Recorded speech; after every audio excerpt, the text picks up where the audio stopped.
দল ছাড়ার কথা ঘোষণা করেছিলেন দুদিন আগেই, একদম চিঠি দিয়ে। সেই চিঠি ভাইরাল।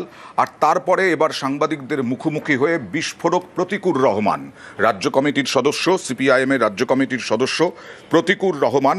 তিনি একেবারে বিস্ফোরক, দলে কোণঠাসার অভিযোগ, কথা না শোনায় 2 বছর নিষ্ক্রিয় করে রাখার অভিযোগ মোহাম্মদ সেলিমকে নিশানা।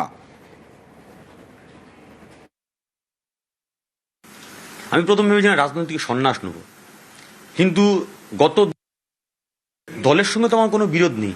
দলের মধ্যে কিছু নির্দিষ্ট ব্যক্তি যাদের কঠোর করে রেখেছে এবং যেখানে কোনো প্রশ্ন করা যাবে না, সেই প্রশ্ন না করার কারণে আমাকে কর্নার করে দেওয়া হলো। যে মিটিংয়ে, রাজ্য কমিটির মিটিংয়ে কি বলতে হবে সেটা আমি বলিনি বলে আমাকে ডেমনা লোকসভা কেন্দ্রে ঢুকতে দেওয়া হবে না নির্বাচনের পর থেকে। আমি টানা 2 বছর বসে আছি, আমার নির্দিষ্ট কোনো দায়িত্ব নেই, কোনো ফ্রড নেই। আমি আমার লড়াইটা দলের মধ্যে লড়তে চেয়েছিলাম যে ভাই আমার এই সমস্যা হয়েছে। আমি রাজ্য সম্পাদকের চিঠি দিলাম এবং হোয়াটসঅ্যাপ গ্রুপে দিলাম। 1 ঘন্টা 8 ঘন্টার মধ্যে সোশ্যাল মিডিয়াতে চলে এলো আমি তো মোহাম্মদ সেলিমকে চিঠি দিয়েছি। তাহলে মোহাম্মদ সেলিম কেন আমার সঙ্গে বসছেন না, ভয় পাচ্ছেন কেন? এ তো হোয়াটসঅ্যাপের গ্রুপের খবর, বিমানদার সঙ্গে খবর যেভাবে বের হয়ে গেল, এ তো সর্ষের মধ্যে ভূত না ভূতের মধ্যে সর্ষে বোঝা যাচ্ছে না। আমার তো এখন মনে হচ্ছে ওনার সময় হুমায়ুনের সঙ্গে মিটিং করার জন্য ওনার সময় হতে পারে, হুমায়ুনের সঙ্গে বসবার জন্য ওনার সময় হতে পারে, প্রতিকুর রহমানের বসবার জন্য ওনার সময় হতে পারেন না।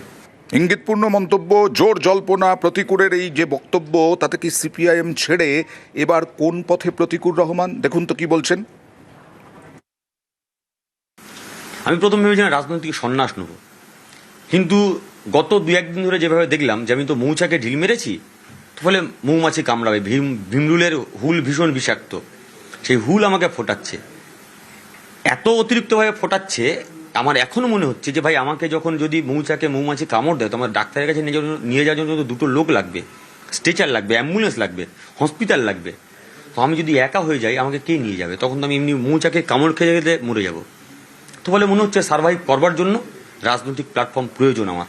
যে উদাহরণটা দিলেন সেটা হচ্ছে আপনি যার বিরুদ্ধে লোকসভায় লড়াই করেছিলেন তিনিও বলতেন যে পাড়ায় পাড়ায় সমস্যা হলে সাহায্য করার জন্য তৃণমূল কংগ্রেসকে দরকার। তাহলে কি পথের বাঁকে গিয়ে তৃণমূলেই যাবেন?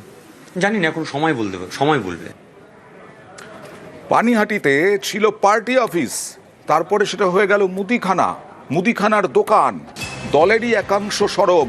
অভিযোগ এক নেতার বিরুদ্ধে মুদিখানা দোকান করার, পার্টি অফিস দখল করে।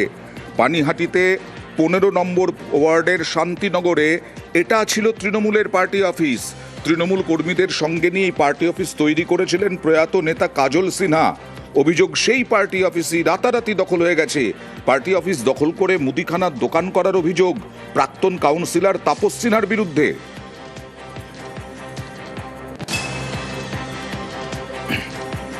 দীর্ঘদিন ধরে ওই পার্টি অফিসটা ছিল এবং পার্টির ছেলেপেলেরাও ঢুকতো ওখানে, কিন্তু তার পাশে ও একটা মুদি দোকান দিয়েছিল।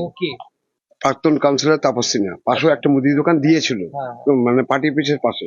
কিন্তু বর্তমানে সেই মুদি দোকানটাকে ও তুলে দিয়ে পার্টি অফিস থেকে ছেলেপেলেদের বের করে দিয়ে ও পার্টি অফিসটা দখল করেছে। অবশ্যই দুঃখ প্রকাশ করছি, কারণ আমাদের একটা ঐতিহ্যশালী পার্টি অফিস ছিল ওটা। সে একজন প্রাক্তন কাউন্সিলর ছিল তৃণমূলের, সেটা কি করে করতে পারলো এটাই আমাদের প্রশ্ন। উপর নেতৃত্ব যা সিদ্ধান্ত নেবে আমরা উপর নেতৃত্বের সাথে আছি। 15 নম্বর ওয়ার্ডের এই প্রাক্তন কাউন্সিলরের বিরুদ্ধে পার্টি অফিস দখল করে মুদিখানার দোকানের অভিযোগে সরব দলেরই একাংশ। যদিও তাপস সিনহা ক্যামেরার সামনে মুখ খুলতে নারাজ। আর পানিহাটির তৃণমূল বিধায়ক নির্মল ঘোষ, তিনি কি বলছেন। দলীয় ব্যাপার তো, আমাকে দলীয় ব্যাপারে খড়দহের দলকে জানাবো এবং শোভনদেব এখনো এমএলএ, আমি তাকে জানাবো, এবং যাতে দলীয় অফিস কোনো রকমেই নষ্ট না হয়, দলের অফিস যাতে দলেরই অফিস থাকে, তার জন্য আমার যতটুকু করণীয় আমি দলের উচ্চ পর্যায়ের মতো কথা বলে সেটা করব। তৃণমূল বিধায়ক শোভনদেব চট্টোপাধ্যায়, ওদের ঘরটা কি তার নাকি? স্যার দোকানই বা করবে কি করে পার্টি অফিসকে নিয়ে? আমি সানডে যাচ্ছি, আমি একটু ব্যস্ত রয়েছি বলেন, সানডে যাচ্ছি, দিয়ে দেখছি।